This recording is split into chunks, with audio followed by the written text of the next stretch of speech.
नमस्कार, मेरा नाम सरिता दैया है।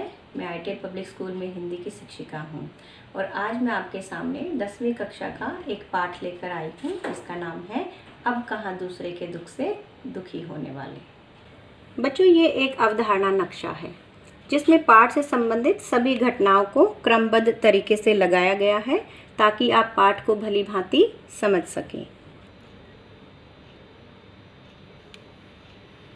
घटनाओं के अतिरिक्त कुछ अन्य बातें भी पाठ में लेखक ने बताई हैं ताकि हम पाठ का जो सार है वो उसको इनके माध्यम से समझ सकें और लेखक का जो उद्देश्य है पाठ को बताने का, समझाने का, वो हम भली भांति पूरा कर सकें। बच्चों, पाठ को समझाने के लिए कुछ तस्वीरें, कुछ पिक्चर्स जो हैं वो लगाई गई हैं, दिखाई गई हैं। आप इस तस्वीर में क्या देखते हैं कि चारों तरफ हरियाली है, दूर तक फैला हुआ समुद्र है, पर्यावरण जो है वो भी बहुत सुंदर है, आसमान में पंछी उड़ रहे हैं, कुछ पंछी जो हैं आप देख रहे हैं पेड़ों पर शांति से बैठे हुए हैं। इस तस्वीर में आप क्या देख पा रहे हैं? इसमें जो पक्षी हैं वो बाहर एसी के ऊपर घोंसला बनाकर बैठे हुए हैं। घरों का जो पानी है वो नदियों में, समुद्र में जा रहा है। पेड़ सूखे हुए हैं, कटे हुए हैं, प्रकृति जो है वो पर्यावरण प्रदूषित है। तो ये हमें क्या दर्शाता है? उस पिक्चर से, उस तस्वीर से ये बिल्कुल भिन्न है, यानी कि पाठ में ये सब बताया गया है। ये जो तस्वीर है ये पृथ्वी की तस्वीर एक तरह से है। ये क्या दर्शाती है? पृथ्वी का जो ये हिस्सा है ये हंसती हुई, मुस्कुराती हुई धरती है, पृथ्वी है, जहाँ हरे भरे वृक्ष हैं, तालाब में, समुद्र में मछलियाँ जो हैं, रंग बिरंगी मछलियाँ तैर रही हैं और धरती भी खुश है। दूसरी तरफ जो इसका आधा हिस्सा है ये हमें क्या दर्शा रहा है कि फैक्ट्रियाँ खुल गई हैं, धुआं है, वातावरण प्रदूषित हो रहा है, धरती रो रही है, प्रकृति रो रही है, पेड़ पौधे काटे जा रहे हैं, नदी नालों का जो गंदा पानी है वो समुद्र में डाला जा रहा है, जिससे जो जीव जंतु हैं वो मर रहे हैं। तो यहाँ पर प्रकृति अपनी, एक तरफ तो हम उसकी खुशी को देख पा रहे हैं जो पहले हुआ करती थी और आज धीरे धीरे किस तरह से हम प्रकृति का दोहन कर रहे हैं, वो दूसरा जो आधा हिस्सा है वो दिखा रहा है। तो बच्चों, चलिए शुरू करते हैं पाठ अब कहाँ दूसरे के दुख से दुखी होने वाले, जिसके लेखक हैं निदा फाजली। लेखक ये बताते हैं, पहली घटना इसमें बताते हैं कि पहला एक समय था जब लोगों के मन में जीव जंतुओं के प्रति प्रेम, करुणा, दया, सद्भाव के भाव होते थे।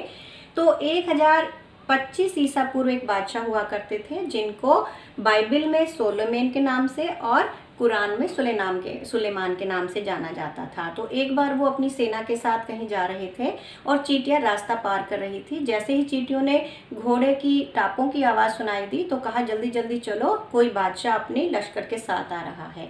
सुलेमान ने जब उनकी बातें सुनी तो वो थोड़ा सा पीछे रुक गया और चींटियों से कहा कि मैं सबके लिए मोहब्बत हूँ, किसी के लिए भी मुसीबत नहीं हूँ, और उन्होंने चींटियों को रास्ता पार करने दिया। उसके बाद जो है चींटियाँ उनका शुक्रिया अदा करके आगे चली गई। तो लेखक क्या बताना चाहते हैं? लेखक बताना चाहते हैं कि किस तरह से सुलेमान के मन में जीव जंतुओं के प्रति प्रेम था, स्नेह था, और यहाँ तक कि वो उनकी बातें तक समझ लेते थे और उनकी बातें उनके अपनी भाषा में उनको अपनी बातें भी समझा देते थे। दूसरी घटना में लेखक बताते हैं कि सिंधी भाषा के महाकवि शेख हयाज, उन्होंने अपनी आत्मकथा लिखी जिसमें उन्होंने बताया है कि उनके पिता कुएं पर स्नान करने के लिए जाते थे। तो एक दिन जब वो स्नान करके घर लौटे और भोजन करने के लिए बैठे तो जैसे ही उन्होंने रोटी का पहला कोर यानी कि पहला टुकड़ा तोड़ा तो उन्होंने अपनी बाजू पर एक काला चोटा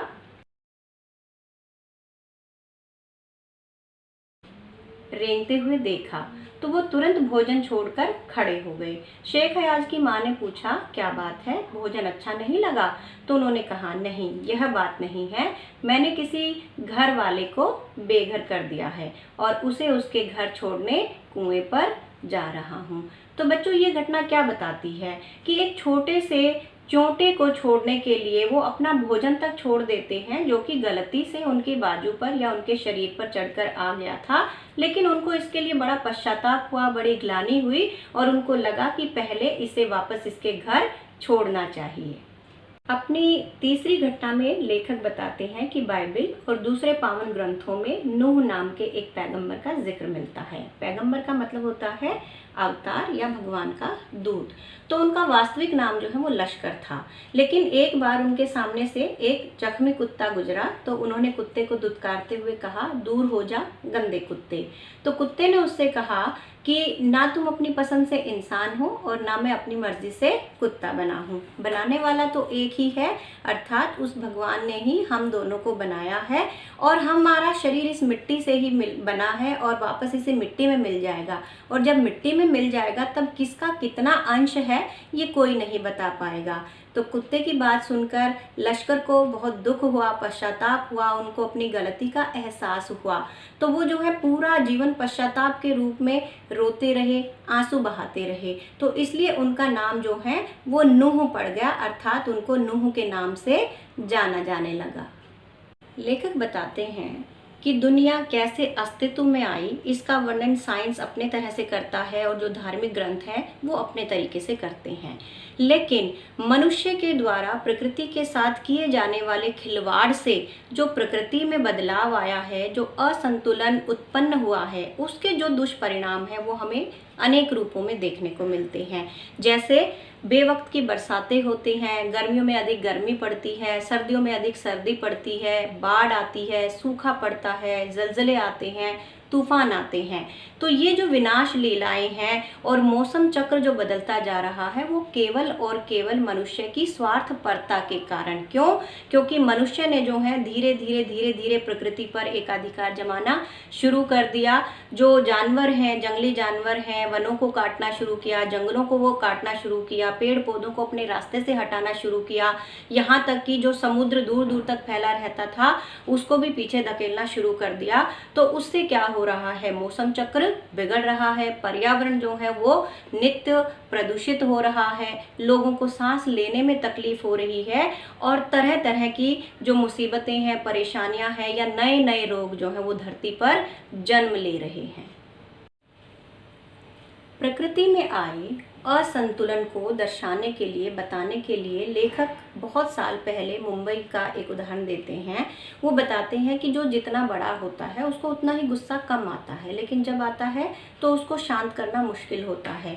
अर्थात मनुष्य जो धीरे धीरे प्रकृति के साथ खिलवाड़ करता है तो प्रकृति शांत रहती है, लेकिन जब उसकी जो धैर्य की सीमा है, सहनशीलता है, वो समाप्त हो जाती है तो वो एक आपदा के रूप में हमारे सामने आती है। तो मुंबई में भी ऐसा ही हुआ था कि जो समुद्र है, जब उसको पीछे धकेलना बिल्डर्स ने शुरू किया, नई नई बस्तियां बसाना शुरू किया, तो समुद्र जो है पहले अपनी टांगे पसार कर बैठा था, फिर उकड़ू बैठ गया, फिर खड़ा हो गया। और जब उसको खड़ा होने की भी जगह नहीं मिली तो उसको गुस्सा आ गया और उसने अपनी लहरों पर दौड़ते हुए 3 बड़े बड़े जहाज़ों को छोटे बच्चों की गेंद के समान 3 अलग अलग दिशाओं में फेंक दिया। पहला जो है वो वर्ली के समुद्र के किनारे गिरा, दूसरा बांद्रा के कार्टर रोड के सामने औंधे मुंह गिरा और तीसरा जो है गेटवे ऑफ इंडिया पर जाकर गिरा। और उनकी स्थिति ऐसी हो गई थी, अर्थात वो बुरी तरह से ध्वस्त हो गए थे कि उनको दोबारा से मरम्मत नहीं किया जा सका, रिपेयर नहीं किया जा सका और वो चलने फिरने के काबिल नहीं रह सके। लेखक बताते हैं कि बचपन में वो ग्वालियर में रहा करते थे, जहाँ उनका बड़ा सा मकान था, आंगन था, दालान था। तो उनकी माँ जो है उनको नैतिक सीख दिया करती थी, यानी कि बहुत अच्छी अच्छी जीवन की बातें उनको बताती थी। वो कहती थी कि शाम के समय, संध्या के समय पेड़ों से पत्ते नहीं तोड़ने चाहिए क्योंकि पेड़ रोते हैं, और दिया बाती के समय, अर्थात वही संध्या का जो समय होता है, सूरज ढलने के बाद का जो समय होता है, तो फूलों को नहीं तोड़ना चाहिए क्योंकि फूल बद्दुआ देते हैं। उसके अलावा उनकी माँ कहती थी कि जब भी दरिया पर यानी कि नदी पर जाओ तो उनको सलाम किया करो, क्योंकि बच्चों नदियों को हम माता के रूप में देखते हैं, जो कि हमारे लिए जीवन दायिनी के समान है, जल देती है जिससे सिंचाई होती है, फसलें उगती हैं। तो उनकी माँ बड़ी ही नेक और दयालु प्रवृत्ति की थी। तो एक बार जो है उनका जो ग्वालियर वाला घर था वहाँ रोशनदान में कबूतरों ने 2 अंडे दिए थे। एक अंडा जो है बिल्ली ने उचक कर तोड़ दिया। तो लेखक की माँ को लगा कि दूसरे अंडे को मैं पीछे सुरक्षित करके रख देती हूँ। तो स्टूल पर चढ़कर जब वो अंडे को सुरक्षित करने लगी तो उनका हाथ उस अंडे पर गलती से लग गया और अंडा नीचे गिरकर टूट गया। तो लेखक की माँ को बहुत दुख हुआ, बहुत पश्चाताप हुआ और वो बार बार अपनी इस गलती के लिए अपने खुदा से मुआफ़ी मांगने लगी। मुआफ़ी जो है आपका उर्दू का शब्द है जिसका अर्थ होता है माफ़ी मांगना, क्षमा मांगना। और इसके लिए उन्होंने जो है पूरे दिन का रोज़ा भी रखा, ना कुछ खाया ना पिया, और बार बार खुदा से उन्हें माफ़ करने के लिए प्रार्थना करती रही। अब लेखक आज के समय की बात करते हैं कि कैसे मनुष्य की भावनाओं में परिवर्तन आया है। एक समय था जब सुलेमान और नूह और उनकी माँ और शेख हयाज के पिता, उनके दिल में छोटे छोटे जीवों के लिए करुणा, दया, सद्भाव के भाव थे। लेकिन अब धीरे धीरे मनुष्य जो है आत्म केंद्रित हो गया है, यानी कि सेल्फ सेंटर्ड हो गया है, केवल और केवल अपने बारे में सोचता है। तो लेखक बताते हैं कि अब जीवन कैसे घरों में सिमटने लगा है, अर्थात डिब्बे जैसे घरों में। डिब्बे जैसे घर क्यों कहा है? यानी कि आबादी बढ़ने से जैसे जैसे आवश्यकता बढ़ी है तो फ्लैट सिस्टम आ गया है, सब लोग जो है अलग अलग फ्लैट में रहते हैं। तो लेखक भी अब ग्वालियर से मुंबई आ चुके हैं और बहुत सारे बदलाव लेखक को यहाँ दिखाई दिए हैं। यानी कि इतने सालों की जो यात्रा रही है, जहाँ पहले घने हरे भरे जंगल हुआ करते थे, अब ऊंची ऊंची बस्तियाँ बन गई हैं, बिल्डिंग्स बन गई हैं। तो लेखक भी मुंबई में जो है वर्सोवा के एक फ्लैट में रहते हैं। लेखक बताते हैं कि अब जिस फ्लैट में वो रहते हैं वहाँ पर एक मचान होता है ऊंचा स्थान, ऊंची जगह पर कबूतरों ने 2 अंडे दिए हैं जिनमें से बच्चे निकल आए हैं। तो दोनों कबूतर पूरा दिन घर में आते जाते रहते हैं क्योंकि उन पर बच्चों को दाना खिलाने की जिम्मेदारी है, क्योंकि बच्चे अभी छोटे हैं, उड़ नहीं सकते हैं। तो वो खिड़की के रास्ते से घर के अंदर आते हैं, बाहर जाते हैं। तो इससे जो है परिवार वालों को समस्या होती है। और जो लेखक की अपनी निजी लाइब्रेरी है उसमें रखी हुई जो बड़े बड़े लेखकों की पुस्तकें हैं, कबीर जी, मिर्जा गालिब, तो वो पुस्तकें जो हैं कभी कभी नीचे गिर जाती हैं या कबूतर उनको खराब कर देते हैं। उसके अलावा उनका कोई ज़रूरी सामान भी टूट जाता है। तो कबूतरों के इस तरह से बार बार घर में आने से परिवार वालों को जो समस्या होती है, परेशानी होती है, तो उनकी पत्नी क्या करती हैं कि वो जो घोंसला है उसको थोड़ा सा दूसरी जगह पर शिफ्ट कर देती हैं और जो खिड़की है उसमें जाली लगवा देती हैं ताकि कबूतर अंदर बाहर ना आ सके। तो कबूतर अब जो है पूरा दिन खिड़की के बाहर बैठे रहते हैं, उदास रहते हैं क्योंकि वो अंदर नहीं जा सकते हैं। तो ये चीज़ें लेखक क्यों बताना चाहते हैं? लेखक ये समझाना चाहते हैं कि एक समय था जिसमें शेख हयाज के पिता या सुलेमान या उनकी माँ एक छोटे से अंडे या चींटी या एक चोंटे के लिए कितना भावुक हो जाते हैं और अपनी गलतियों का पश्चाताप करते हैं। लेकिन यहाँ पर कबूतरों का जो आश्रय है, जो घर है, वो हम मनुष्यों ने ही छीना है क्योंकि जंगलों को हम काट रहे हैं जहाँ वो घोंसले बनाते हैं। अब वो कहाँ घोंसले बनाते हैं बच्चों? आपने देखा होगा जैसे हमारे घरों में जो एसी लगे होते हैं, एसी के ऊपर वो अपना घोंसला बना लेते हैं। अर्थात उनका कोई स्थायी निवास नहीं रह गया है। अस्थायी निवास यानी कि जो डेरा शब्द पाठ में प्रयोग हुआ है वो अस्थायी निवास के लिए हुआ है। यानी कि जंगलों में रहने वाले जानवर, उनका आश्रय छिन गया। जो पक्षी पेड़ों पर घोंसला बनाते थे उनका आश्रय छिन गया। और अब धीरे धीरे लोगों में जो मानवीयता है, जो भावनाएं हैं, वो लुप्त हो रही हैं। लेखक ये भी समझाना चाहते हैं कि मनुष्य जो है सिर्फ इन जीव जंतुओं की जो धरती पर अधिकार है उसी पर अपना अधिकार नहीं जमा रहा है, बल्कि अपनी जाति के लोगों का, यानी कि खुद मानव का ही वो अधिकार छीनने से भी पीछे नहीं हट रहा है। तो बच्चों, लेखक इस पाठ के माध्यम से क्या बतलाना चाहते हैं कि समय के साथ साथ लोगों की भावनाओं में परिवर्तन आया है, रहन सहन में परिवर्तन आया है और प्रकृति में होने वाले असंतुलन के जो परिणाम है उसका कारण भी केवल मनुष्य ही है। तो बच्चों, आशा है पाठ आप अच्छे से समझ गए होंगे, लेकिन पाठ में आए कुछ शब्दों के भी अर्थ अभी हम जान लेते हैं। जैसे लश्कर, सेना, पैगंबर, अवतार या भगवान का दूत, मुद्दत लंबे समय तक, सैलानी, पर्यटक या दर्शक, मुआफ माफ या क्षमा करना, परिंदे अर्थात पक्षी, चरिंदे चरने वाले जो जानवर होते हैं, दरिया, नदी, वजूद, अस्तित्व। आशा है पाठ अच्छे से समझ गए होंगे। धन्यवाद।